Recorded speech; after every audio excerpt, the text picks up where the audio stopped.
Breaking news చూస్తున్నాం. Iran Israel యుద్ధంలో ఒక సంచలన విషయం బయటకు వచ్చింది. ఇప్పటికే కొన్ని నిమిషాల వ్యవధిలోనే ఆర్టీవీ ఒక విషయం చెప్పుకొచ్చింది.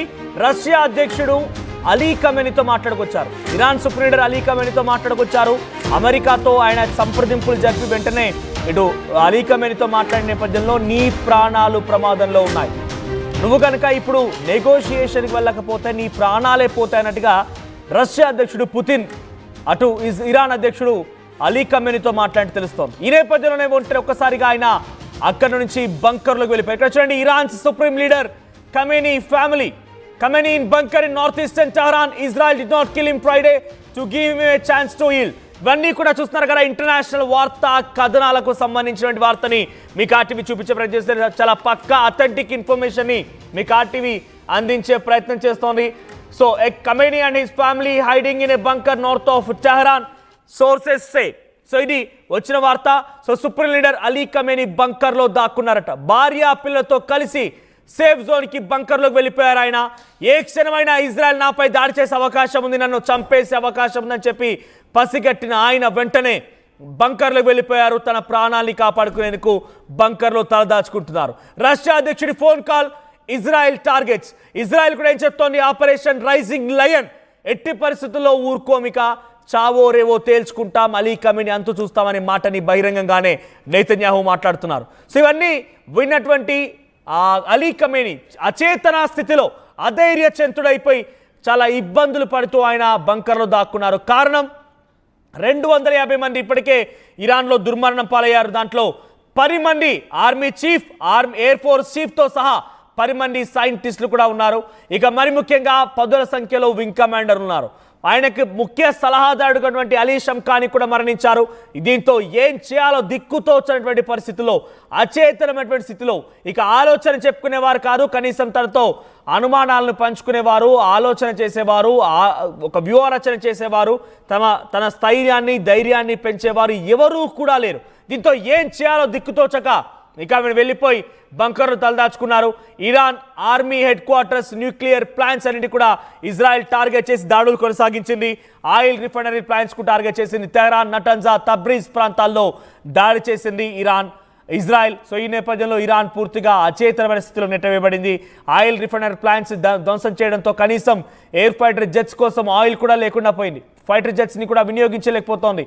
కొంత ప్రస్తుతానికి ఇరాన్ ప్రతిదాడి చేసే ప్రయత్నం చేస్తున్నప్పటికీ ఏ మాత్రం కూడా ఇజ్రాయెల్ని టచ్ చేయలేకపోతోంది, ఇజ్రాయెల్ని బెదిరించలేకపోతుంది. ఇజ్రాయెల్లో ఒక మారణ హోమాన్ని తాము ఆలోచించిన విధంగా, తాము ఆదేశించిన విధంగా ఏ మాత్రం కూడా సఫలీకృతం కాకపోవడంతో Iran supreme leader Ali Khamenei కొంత అచేతనలోకి వెళ్ళిపోయారు, అవస్థలోకి వెళ్ళిపోయారు. సో ప్రస్తుతానికి ఇజ్రాయెల్ మెరుపుదాడులకి భయపడిపోయి ఖమేనీ ఫ్యామిలీ టెహరాన్లోని అండర్ గ్రౌండ్లో తలదాచుకున్నట్టు తెలుస్తోంది. సో దానికి సంబంధించి అథెంటిక్ ఇన్ఫర్మేషన్ని మీకు గమనించే ప్రయత్నం చేస్తున్నాము.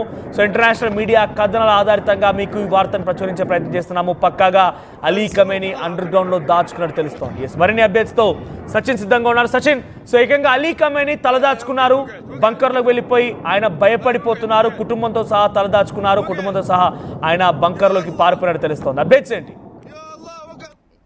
ఇజ్రాయెల్ దాడిని వేగవంతం చేస్తుంది. మరి ముఖ్యంగా ఇప్పటికీ మీరు అన్నట్టుగా శంఖానియే కాదు, దాంతో పాటు వివిధ కమాండర్ లెవెల్లో ఉన్న వారు కూడా కూడా లేపుతున్న పరిస్థితి ఉంది ఇజ్రాయెల్.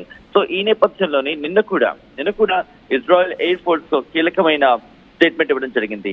ఇటు ఇద్దరు కీలకమైన వ్యక్తులు వాళ్ళ ఆర్మీకి సంబంధించి ఇజ్రాయెల్ ఎయిర్ ఫోర్స్ నుంచి వాళ్ళ ఇంటెలిజెన్స్ కి సంబంధించి కావచ్చు, లేకపోతే వాళ్ళ డిఫెన్స్ వ్యవస్థకి సంబంధించిన వాళ్ళు కావచ్చు, ఒక్కొక్కరిని కూడా ఇప్పుడు ఎలిమినేట్ చేస్తోంది. అంటే వాళ్ళ భాషలో చెప్పాలంటే అఫీషియల్ స్టేట్మెంట్ ఎలిమినేషన్ అంటే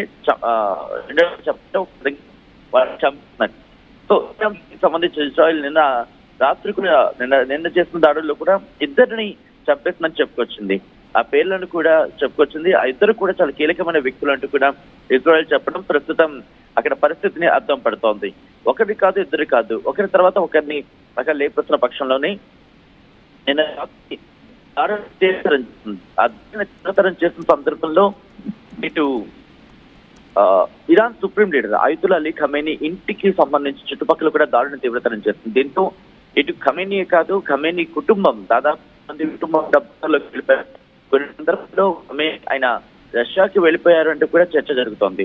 బట్ ఆయన ఎక్కడున్నాడు ఏంటి అనేది ఇంకా పూర్తి స్థాయిలో క్లారిటీ రావాల్సి ఉంది. బట్ ఇజ్రాయెల్ డిఫెన్స్ ఫోర్స్ మాత్రం, ఇజ్రాయెల్ ఎయిర్ ఫోర్స్ కావచ్చు, ఇజ్రాయెల్ డిఫెన్స్ ఫోర్స్ కావచ్చు, ఒకటే చెప్తున్నాయి, దాడులను ఎక్కడ ఆపేది లేదు, ఇంకా దాడుని ఉధృతం చేస్తామని చెప్తున్నాయి.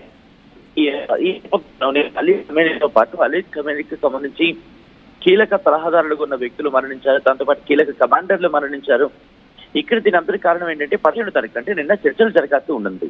ఎవరికి? ఇరాన్కి అమెరికాకి అనే ఒక చర్చ జరుగుతుంటోంది. ఎందుకంటే 13వ తారీఖు దాడులకు సంబంధించి మాట్లాడుకుంటున్నారు.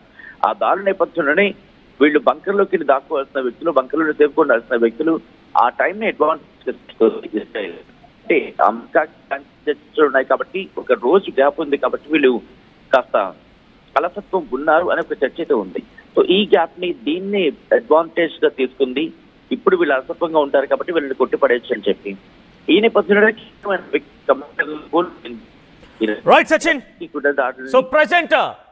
అలీ ఖమేనీ తలదాచుకున్నట్టు తెలుస్తోంది. బంకర్లకు వెళ్ళిపోయి ఆయన తన ఫ్యామిలీతో పాటుగా సేఫ్ జోన్ తీసుకున్నారు. ఎందుకంటే ఏ క్షణమైనా ఇజ్రాయెల్ మా పైన దాడి చేయొచ్చు, ఏ క్షణమైనా ఇజ్రాయెల్ మమ్మల్ని హతమార్చవచ్చు, నా ప్రాణాలు తీయొచ్చు అనేటువంటి మాటని చాలా పక్కాగా రష్యా అధ్యక్షుడు పుతిన్ చెప్పడంతో పాటుగా అటు నేతన్యాహు కూడా బహిరంగంగానే హెచ్చరిస్తున్నారు, బహిరంగంగానే ఆయన మాట్లాడుతున్నారు. ఆయన టార్గెట్ అలీ ఖమేనీ మాత్రమే, చావైనా రేవైనా తేల్చుకుంటామనే మాటను మాట్లాడుతున్నారు. కాబట్టి ఇక భయపడిపోయి అచేతనమైనటువంటి స్థితిలో ఏం చేయాలో దిక్కుతోచక ఆయన ఫ్యామిలీతో పాటుగా బంకర్లో దాచుకున్నట్టు తెలుస్తోంది. ప్రధాన కారణం ఆయన దాడులు కొనసాగిస్తానని చెప్పడమే. ఆపరేషన్ ట్రూ ప్రామిస్ 3 పేరుతో ఇజ్రాయెల్ పైన న్యూక్లియర్ బాంబుని ప్రదర్శిస్తాను, న్యూక్లియర్ బాంబుని ప్రయోగిస్తానని చెప్పడంతోనే ఈ దాడులకి ఇజ్రాయెల్ తెరలేపింది. చాలా పెద్ద ఎత్తున దాడులు చేసింది. సో చాలా మంది అధికారులు, ఉన్నతాధికారులు మరణించారు, ఆర్మీ పర్సన్స్ మరణించారు, ఆర్మీ చీఫ్ మరణించడం జరిగింది. సో ఈ దాడి ఇంతటి స్థాయిలో తీవ్రతరం కావడంతో ఏం చేయాలో తోచలేదు. ఈ నేపథ్యంలో ఆయన పారిపోయారన్నట్టుగా తెలుస్తోంది. ప్రస్తుతానికి ఇక ఇజ్రాయెలే కాదు, అమెరికా కూడా డైరెక్ట్ గా రంగంలో దిగే అవకాశం ఉంది. కారణం ఇజ్రాయెల్ అధ్యక్షుడు నేతన్యాహు ఏం చెప్తున్నారు? డొనాల్డ్ ట్రంప్ నే చంపడం కోసం అటువైపు నుంచి ప్రయత్నాలు జరుగుతున్నాయి. డొనాల్డ్ ట్రంప్ హత్య కుట్ర జరుగుతోంది, డొనాల్డ్ ట్రంప్ నే నెంబర్ 1 ఎనిమిగా భావిస్తోంది ఇరాన్ అనే మాటను చెప్తున్నారు. కాబట్టి డెఫినెట్ గా అంతటి స్థాయిలో మాటలు మాట్లాడిన తర్వాత అమెరికా చాలా చూస్తూ ఊరుకోరు. సో అమెరికా టార్గెట్ కూడా అలీ ఖమేనీ కాబోతున్నారు. సో ఇటు పక్షాల నుంచి అలీ ఖమేనీ టార్గెట్ కాబోతున్న నేపథ్యంలో అలీ ఖమేనీ పారిపోయినట్టు తెలుస్తోంది. సేఫ్ జోన్లోకి బంకర్లోకి వెళ్ళిపోయాడు. ప్రస్తుతం ఇంటర్నేషనల్ వార్తా కథనాల్లో పెద్ద ఎత్తున ఈ వార్త చక్కర్లు కొడుతోంది. సో ఎక్కడ చూసినా అలీ ఖమేనీ పారిపోయిన వార్తలే ప్రధానంగా ఆకర్షణగా నిలిచాయి. ఇప్పుడు ఎటు చూసినా కూడా అలీ ఖమేనీ గురించి చర్చ జరుగుతోంది. అలీ ఖమేనీకి సంబంధించిన చాలా సన్నిహితులు, ముఖ్య అనుచరులు, ఆయన ప్రభుత్వంలో పనిచేసినటువంటి కీలకమైన అధికారులు మొత్తం కూడా ఇజ్రాయెల్ దాడిలో అంతమొందించి వారంతా కూడా మరణాన్ని చూశారు. కాబట్టి ఇప్పుడు అచేతమైన స్థితి అలీ ఖమేనీకి ఎదురైంది. సో మరి అలీ ఖమేనీ ఆయన బంకర్లోకి వెళ్ళిపోయి ఇంకా ఇజ్రాయెల్ పై దాడికి తెరలేపుతారా, ఇంకా ఇజ్రాయెల్ పైన దాడి చేస్తారా?